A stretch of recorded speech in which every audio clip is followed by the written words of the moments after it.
ದೇವರ ಹೆಸರಿನ ವಂದನೆಗಳು. ಅಣ್ಣವರಿಗೆ ಡಿರನ್ಸ್ಗೆ ಎಲ್ಲರಿಗೂ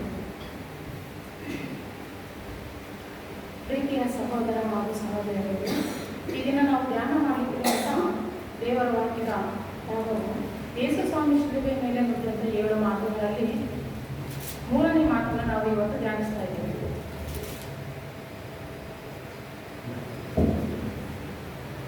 ಈಗಾಗಲೇ ಮೊದಲು 2 ಮಾತುಗಳನ್ನು ಕೇಳಿದ್ದೀವಿ. ಈಗ ಕೇಳುವಂಥ ಮಾತು ಪ್ರೀತಿಯ ವಿಷಯವಾಗಿ ಯೋಹಾನ ಬರೆದ ಸುವಾರ್ತೆ 19ನೇ ಅಧ್ಯಾಯ 26ರಿಂದ 27. ಯೋಹಾನ ಬರೆದ ಸುವಾರ್ತೆ ಅಧ್ಯಾಯ 19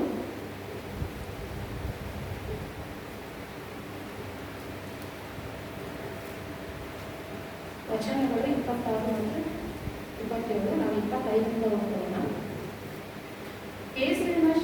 ಯೇಸುವಿನ ಶಿಲುಬೆಯ ಬಳಿಯಲ್ಲಿ ಆತನ ತಾಯಿಯ ತಂಗಿಯು, ಕ್ಲೋಪನ ಹೆಂಡತಿಯಾದ ಮರಿಯಳು, ಮಗ್ದಲದ ಮರಿಯಳು ನಿಂತಿದ್ದರು.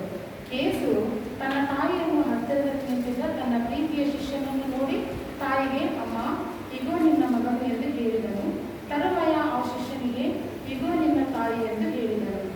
ಆ ಹೊತ್ತಿನಿಂದ ಆ ಶಿಷ್ಯನು ಆಕೆಯನ್ನು ತನ್ನ ಮನೆಯಲ್ಲೇ ಇರಿಸಿಕೊಂಡನು. ಪ್ರಾರ್ಥನೆ ಮಾಡೋಣ. ಕರ್ತನೆ, ಸ್ತೋತ್ರ ಸ್ವಾಮಿ.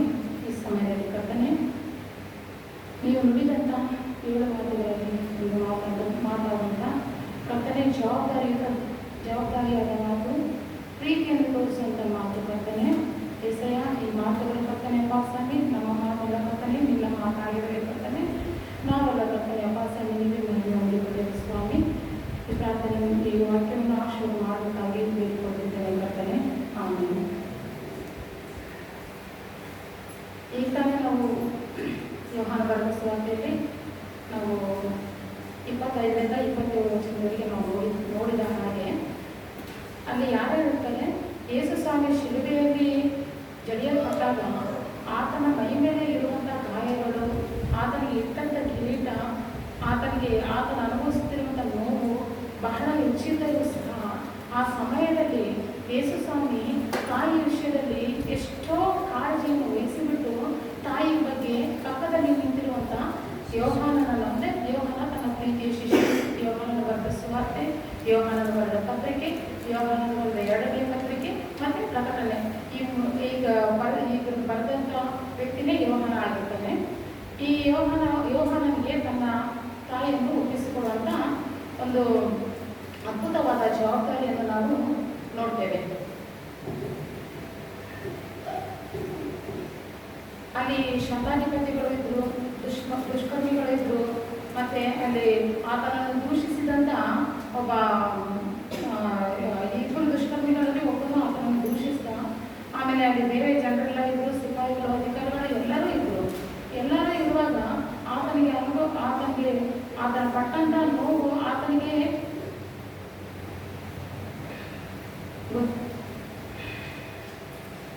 ಗೊತ್ತಿತ್ತು. ಕ್ಷಮಿಸಿ.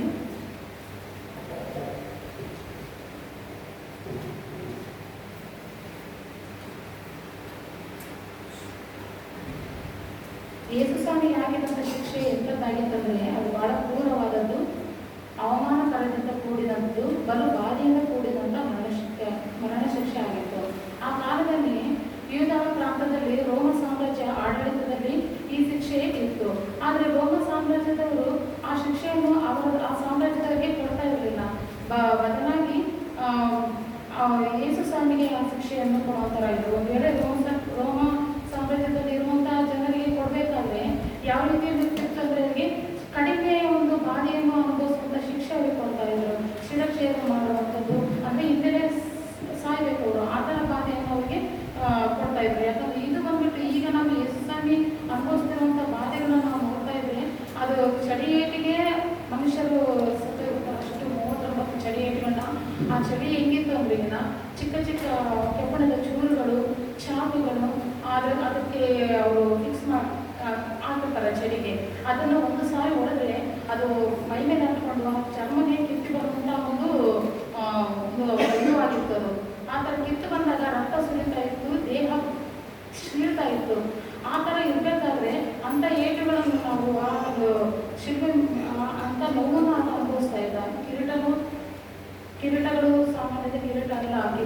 ಮುಳ್ಳಿನ ಕಿರೀಟ, ಆ ಮುಳ್ಳನ್ನು ಕಿರೀಟವನ್ನು ತಲೆ ಮೇಲೆ ಇಟ್ಟು ಅದಕ್ಕೆ ಹೊಡೆದು ನಂತರ ಆ ಮುಳ್ಳುಗಳು ತಲೆ ಒಳಗಡೆ ಚುಚ್ಕೊಳ್ತಾ ಇತ್ತು, ಮೈಯೆಲ್ಲ ರಕ್ತ ಬರ್ತಾ ಇತ್ತು. ಮಳೆ ನೀರು ಬಂದ ನಂತರ ನಿಂತ ಮೇಲೆ ತೊಟ್ಟಾಗಿ ಯಾವ ರೀತಿ ಮಳೆ ಸ್ಟಾಪ್ ಆದಮೇಲೆ ಹನಿಗಳು ಬೀಳ್ತಾ ಇದ್ವು, ಅದೇ ರೀತಿಯಲ್ಲಿ ಆತನ ದೇಹದಿಂದ ತೊಟ್ಟಾಗಿ ರಕ್ತ ಇಳಿತಾ ಇತ್ತು. ಇಂಥ ಒಂದು ಪರಿಸ್ಥಿತಿಯನ್ನು ಸಹ ಆತನು ತನ್ನ ತಾಯಿಯನ್ನು ಬಿಡಲಿಲ್ಲ. ತನ್ನ ತಾಯಿಗೋಸ್ಕರ ಆತನು ಚಿಂತೆ ಮಾಡಿದ. ತಾಯಿಗೋಸ್ಕರ ಮಾತ್ರ ಅಲ್ಲ, ಗೆತ್ಸೇಮನೆ ತೋಟದಲ್ಲಿ ಯೇಸು ಸ್ವಾಮಿ ಪ್ರಾರ್ಥನೆ ಮಾಡಲಿಕ್ಕೆ ಹೋದಾಗ ನಾವು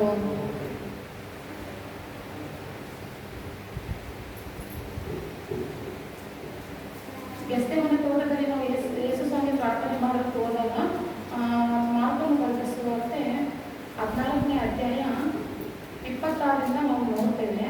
26ರಿಂದ ನಾವು ನೋಡಬೇಕಾದ್ರೆ 36ನೇ ವಚನವನ್ನು ನೋಡೋಣ. ಅಪ್ಪ ತಂದೆಯೇ, ನಿನಗೆ ಎಲ್ಲವೂ ಸಾಧ್ಯ, ಈ ಪಾತ್ರೆಯನ್ನು ನನ್ನಿಂದ ತೊಲಗಿಸು, ಆದರೂ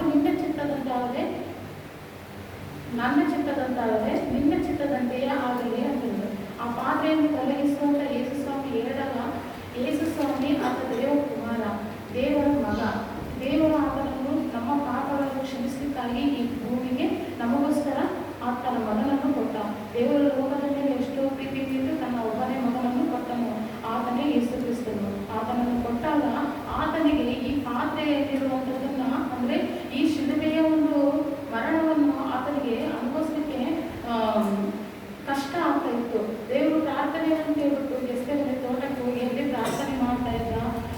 ತನ್ನ ಶಿಷ್ಯರಿಗೂ ಹೇಳಿದ ಪ್ರಾರ್ಥನೆ ಮಾಡಲಿಕ್ಕೆ. ಈ ರೀತಿ ಇರುವಾಗ ಅಷ್ಟೊಂದು ಬಾಧೆಯಲ್ಲಿ ಆತನಿಗೆ ಆಗ್ತಾ ಇಲ್ಲ. ಆ ಬಾಧೆಯನ್ನು ಯಾವ ರೀತಿ ಅನುಭವಿಸ್ಬೇಕಾದ್ರೆ ಅನುಭವಿಸ್ಬೇಕು ಅನ್ನೋ ಒಂದು ದೇಹಕ್ಕೆ ಬಲ ಸಾಲ್ತಾ ಇಲ್ಲ, ಮನಸ್ಸು ಸಿದ್ಧ ಆಗಿದೆ ಅಂದರೆ ದೇಹಕ್ಕೆ ಬಲ ಸಾಲ್ತಾ ಇಲ್ಲ ಅಂತ ಹೇಳ್ಬಿಟ್ಟು ಅಲ್ಲಿ ದೇವರು ಹೇಳಿದ್ರು. ಅಂದರೆ ದೇವರೇ ಹೇಳ್ತಾ ಇದ್ದಾರೆ ಅದೆಷ್ಟು ಮಟ್ಟಿಗೆ ಒಂದು ಬಾಧೆ ಇರುತ್ತೆ, ಶಿಲುಬೆ ಬಾಧೆ, ಅದೆಷ್ಟು ಮಟ್ಟಿಗೆ ಶಿಲುಬೆಯ ಬಾಧೆಯನ್ನು ಆತನ ಅನುಭವಿಸ್ತಾ ಇದ್ದಾನೆ. ಆ ಒಂದು ಸ್ಥಳದಲ್ಲಿ ನಾವು ಬಿದ್ದಿದ್ದಾದ್ರೆ 1-2 10 ಚಳಿಗೆಗಳಿಗೆ ನಾವು ಬಿದ್ದುಬಿಡ್ತಿದ್ವೇನೋ. ಆ ಮೈಯಲ್ಲಿರುವಂಥ ಪ್ರತಿಯೊಂದು ಹನಿಗಳಿಗೆ ಹನಿಗಳೆಲ್ಲ ಹೋಗಿ ಏನೇನು ಆಗ್ತಿದ್ವೋ ನಮಗೂ ಗೊತ್ತಿಲ್ಲ. ಆದರೆ ಇನ್ನೊಬ್ಬರ ಒಂದು ಎಲ್ಲರ ಪಾಪಗಳನ್ನು ಆತನು ತನ್ನ ಮೇಲೆ ಹಾಕೊಂಡು ಎಲ್ಲರ ರಕ್ಷಣೆಗಾಗಿ ಆತನು ಬಲಿಯಾದ ಆ ಒಂದು ಹಿಂಸೆಯಲ್ಲಿ, ಶ್ರಮದಲ್ಲಿ, ಆ ಒಂದು ತೊಂದರೆಯಲ್ಲಿ ಕರ್ತನು ಪ್ರೀತಿಯನ್ನು, ತನ್ನ ಜವಾಬ್ದಾರಿಯನ್ನು ಆತನು ಬಿಡಲಿಲ್ಲ. ಇನ್ನೊಂದು ನಾವು ನೋಡಬೇಕಾದ್ರೆ ತನ್ನ ಶಿಷ್ಯರನ್ನು ಇವಾಗ ಯೇಸು ಸ್ವಾಮಿಗೆ ಹಿಡಿಲಿಕ್ಕೆ ಬಂದಾಗ ಅಲ್ಲಿ ಹೇಳ್ತಾರೆ ಯೇಸು ಸ್ವಾಮಿ,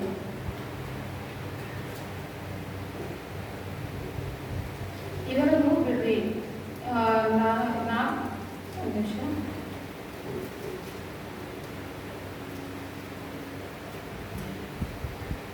ಅಲ್ಲಿ ಶಿಷ್ಯರನ್ನು ಕೂಡ ತಪ್ಪಿಸ್ತಾರೆ. ಇವರನ್ನು ಬಿಡಿರಿ ಅಂತ ಹೇಳ್ಬಿಟ್ಟು, ಇವತ್ತು ಬಿಡಿರಿ, ನಾನು ಸಿಕ್ಕಿದ್ದೇನಲ್ಲ ಅಂತ ಹೇಳ್ಬಿಟ್ಟು ಹೇಳ್ತಾರೆ. ಅಂದರೆ ಶಿಷ್ಯರ ಜವಾಬ್ದಾರಿ ಕೂಡ ಯೇಸು ಸ್ವಾಮಿ ತಗೊಳ್ತಾರೆ. ತಾಯಿ ಮಾತ್ರ ಅಲ್ಲ, ನನ್ನನ್ನು ಕೊಟ್ಟವರನ್ನು ನಾನು ಯಾವ ಕ್ಷಮಿಸಬೇಕು.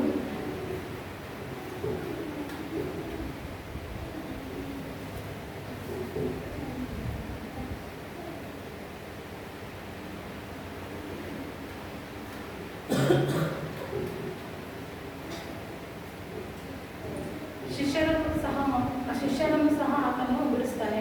ಕೆಲವೊಂದು ಸ್ವಾರ್ಥಗಳಲ್ಲಿ ನೋಡುವಾಗ ಶಿಷ್ಯರು ಓಡಿ ಹೋಗುವಂತಿದೆ. ನಾನು ಇದಕ್ಕೂ ಮುಂಚೆ ಅದನ್ನು ತೆಗೆದಿದ್ದೆ, ಈಗ ನನಗೆ ಸಿಗ್ತಾ ಇಲ್ಲ. ಒಂದು ಸುವಾರ್ತೆಯಲ್ಲಿ ಶಿಷ್ಯರನ್ನು ಬಿಡ್ರಿ, ಅವ್ರನ್ನ ಬಿಡ್ರಿ, ನೀವು ಬಂದಿರೋದು ನನ್ನ ಸಲುವಾಗಿದ್ದಾನೆ, ನನ್ನನ್ನು ಹಿಡ್ಕೊಳ್ಳಿ, ನನಗೋಸ್ಕರ ಬಂದಿದ್ದೀರಿ ಅಂತ ಹೇಳ್ಬಿಟ್ಟು ತನ್ನನ್ನು ನಾವು ಒಪ್ಪಿಸ್ಕೊಳ್ತಾರೆ. ಆಗ ಈ ಥರ ನೋಡಬೇಕಾದ್ರೆ ದೇವರು ತನ್ನ ಜವಾಬ್ದಾರಿಯನ್ನು ಯಾವಾಗಲೂ ಬಿಡಲಿಲ್ಲ. ತನ್ನ ಜವಾಬ್ದಾರಿಯನ್ನು, ತನ್ನ ಪ್ರೀತಿಯನ್ನು ಈ ಮೂಲಕ ದೇವರು ತೋರಿಸ್ಕೊಟ್ಟಿದ್ದಾರೆ. ದೇವರು ನಾವು ತಪ್ಪಿದ್ದಾರೆ ಪ್ರಾರ್ಥನೆ ಮಾಡೋಣ. ತಂದೆ ಸ್ತೋತ್ರ ಕರ್ತನೆ, ಇವರು ಮಾತುಗಳನ್ನು ಕರ್ತನೆ ಪಾಸನ್ನು ಪಾದಗಳಲ್ಲಿ ಬಿಡುತ್ತಿದ್ದೇವೆ. ಅವಕಾಶಕ್ಕಾಗಿ